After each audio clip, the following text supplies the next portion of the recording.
माझ्या पुतण्याला पांढऱ्या घोडीवर सवारी करण्याची खूप आवड होती. तो मला दररोज म्हणायचा की काकी, मला तुमच्या पांढऱ्या घोडीची सवारी करायची आहे. मी कधी कधी या गोष्टीवर हसत होते, पण बऱ्याचदा तो माझ्यावर जबरदस्ती करतोय असं मला वाटत होतं. तो आमच्याकडे शिकायला होता. त्या दिवसात माझे पती परदेशात राहत होते. माझा पुतण्या तरुण होता, परंतु हळूहळू त्यात बरेच बदल झाले. तो माझ्याजवळ येत असे आणि म्हणायचा, काकी, मला तुमच्या पांढऱ्या घोडीवर स्वार व्हायचं आहे. पण मी त्याला लहान समजत होते. एक दिवस खूप जोरदार पाऊस पडत होता. त्याच दिवशी मी माझ्या नवऱ्याला खूप मिस करत होते. त्यावेळी पुतण्या माझ्या खोलीत आला आणि मला म्हणाला, आज काहीही करून मी तुमच्या घोडीवर स्वार होणारच. मग मी त्याला चेष्टेने बोलले, ठीक आहे, मग मी काय करावं अशी तुझी इच्छा आहे. त्याने पुढे जे काही केलं त्यामुळे माझ्या पायाखालची जमीनच सरकली. त्याने चक्क माझ्या खोलीतली लाईट बंद केली आणि मी एका गरीब कुटुंबातील मुलगी होते. मला 4 बहिणी होत्या. त्या माझ्यापेक्षा लहान होत्या. मी दिसायला खूपच सुंदर असल्यामुळे मला खूप सारी स्थळं येत होती. मग माझ्या वडिलांनी एक चांगलं स्थळ बघून माझं लग्न लावून दिलं. त्यांनी माझं लग्न करताना कसलाच विचार केला नाही. फक्त श्रीमंती आणि मुलाचा पगार बघून माझं त्या मुलासोबत लग्न केलं. लग्नाच्या दिवशी मी माझ्या घरी आले. घरात कोणीच नव्हतं, फक्त मी आणि माझा नवरा. सगळे नातेवाईकही त्या दिवशी माघारी गेले होते. आमचं घर खूपच मोठं होतं. घरात नोकर चाकर होते. त्या दिवशी आमच्या लग्नाची पहिली रात्र होती. माझ्या नवऱ्याने आमची रूम खूप छान पद्धतीने सजवली होती. मी आमच्या फुलांनी सजवलेल्या बेडवर नवऱ्याची वाट बघत बसले होते. अर्ध्या तासाने माझा नवरा रूममध्ये आला आणि त्याने आतून दार बंद करून घेतलं. तशी माझ्या हृदयाची धडधड वाढत चालली होती. तो माझ्याजवळ येऊन बसला आणि त्याने माझ्या डोक्यावरचा पदर बाजूला केला. मी खूप घाबरले होते. मला खूप लाजही वाटत होती. त्याने माझ्या चेहऱ्यावरून ओळखलं आणि इकडच्या तिकडच्या गप्पा सुरू केल्या. सुरुवातीला तर त्याच्याशी बोलताना मला खूप अवघडल्यासारखं झालं होतं, पण नंतर मीही थोडी रिलॅक्स झाले आणि त्याच्या गप्पांमध्ये हरवून गेले. तो चक्क 2 तास माझ्याशी गप्पा मारत होता. मी आता पूर्ण लाज आणि भीती विसरले होते. मग त्याने माझा हात हातात घेतला आणि प्रेमाचा पहिला पाऊल उचलला. त्याने रूमची लाईट बंद केली आणि माझ्यावर रात्रभर भरभरून प्रेम केलं. मला त्या दिवशी खूप छान झोप लागली होती. मला सकाळी जाग आल्यावर मी पाहिलं की माझा नवरा कुठेतरी जाण्याच्या तयारीत होता. मी उठल्यावर त्याने मला जे काही सांगितलं त्यावर मला विश्वासच बसत नव्हता. मी खूप नाराज झाले, कारण माझा नवरा लग्नाच्या दुसऱ्याच दिवशी त्याच्या ऑफिसच्या कामानिमित्त परदेशात निघाला होता.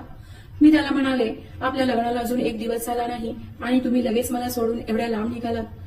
तर तो मला म्हणाला, मला जावं लागेल, ऑफिसचं काम आहे. मी त्याला अडवण्याचा खूप प्रयत्न केला, पण त्याने माझं काहीच ऐकलं नाही. तो मला म्हणाला, नाराज होऊ नको, मी लवकरच तुला भेटायला येईल. आणि तो निघून गेला. आता एवढ्या मोठ्या घरात मला एकटीला खूप बोर होत होतं, म्हणून मी घरकामात माझा दिवस घालवू लागले. आमच्या घराच्या मागच्या बाजूला घोड्यांचा तबेला होता. त्या तबेल्यामध्ये 3 घोडे होते. त्यातील एक पांढरी शुभ्र घोडी होती. मला लहानपणापासूनच प्राण्यांचा खूप लळा होता, त्यामुळे मी त्या घोड्यांमध्ये रमून गेले. मला खास करून ती पांढरी रंगाची घोडी खूप आवडत होती. तिचे डोळे निळसर रंगाचे होते. मी रोज सकाळी माझा आवरून त्या घोड्यांना चारा पाणी देण्यासाठी जायचे. थोडा वेळ त्यांच्यासोबत घालवून मी परत माझ्या कामाला लागायचे. असे दिवस जात होते. एकदा मी घरकामात व्यस्त होते, तेव्हा अचानक दाराची बेल वाजली. मी पटकन जाऊन दार उघडलं तर समोर एक मुलगा उभा होता. तो खूपच हँडसम आणि स्मार्ट दिसत होता. तो खूपच तरुणही होता. त्याच्यावरूनच मी ओळखलं की तो माझा पुतण्या आहे, कारण मी त्याला माझ्या लग्नात पाहिलं होतं. मी त्याला आत यायला सांगितलं तेव्हा त्याने त्याचे भल्या मोठ्या 3 बॅगा आत ओढत आणल्या आणि सोफ्याच्या बाजूला उभे केल्या. मला काही समजलं नाही. तेवढ्यात माझ्या फोनवर नवऱ्याचा फोन आला, म्हणून मी गडबडीने फोन उचलला. तर माझा नवरा मला बोलू लागला, माझा पुतण्या अमर तिथे आज येणार आहे. मी त्याला म्हणाले, तो ऑलरेडी आला आहे. मग माझा नवरा म्हणाला, तो आता आपल्याकडेच राहणार आहे. आपल्या घराजवळ खूप अशी मोठी नामांकित कॉलेजेस आहेत. त्यातीलच एका कॉलेजमध्ये तो ऍडमिशन घेईल आणि तुलाही त्याची थोडी सोबत होईल.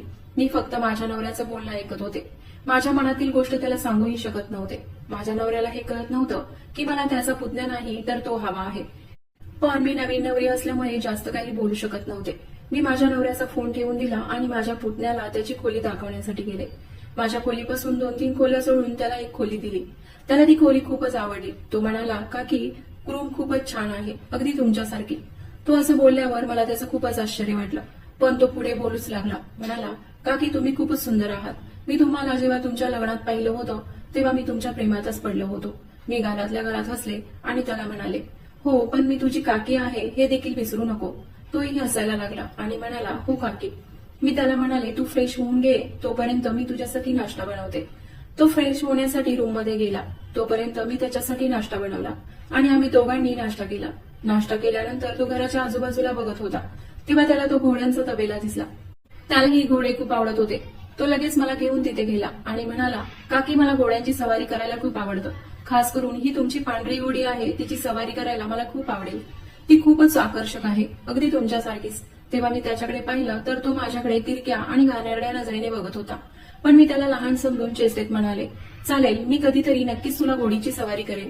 त्यानंतर तो रोज माझ्या मागेच लागला की काकी मला कधी घोडीची सवारी करणार आहात. मला तुमच्या पांढऱ्या घोडीची सवारी करायला खूप आवडेल.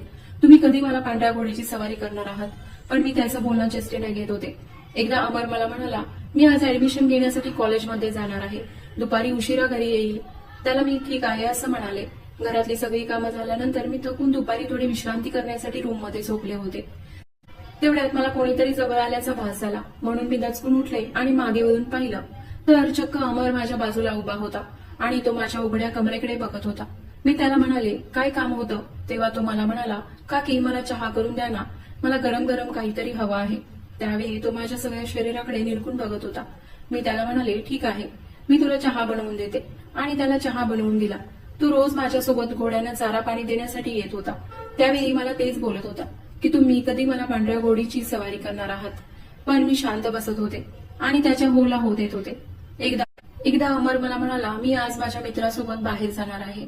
मला रात्री घरी यायला वेळ होईल. मी त्याला ठीक आहे असं म्हणाले.